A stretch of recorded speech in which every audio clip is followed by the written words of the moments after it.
আমি একটা কবিতা বলে শোনাচ্ছি। ভয় পেও না সুকুমার রায়। ভয় পেও না, ভয় পেও না, তোমায় আমি মারবো না, সত্যি বলছি।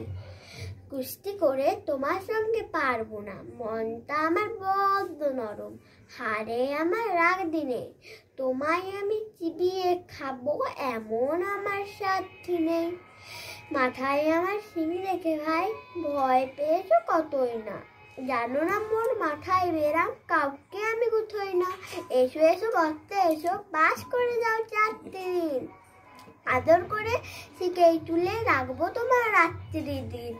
হাতে আমার মুগুর আছে, তাই কি হেটাই থাকবে না? মুগুর আমার হালকা এমন, মারলে তোমার লাগবে না। অভয় দিচ্ছে, শুনছো না যে? ধরবো নাকি ঠ্যাং দুটা? বসলে তোমার মুন্ডু চেপে, বুঝবে তখন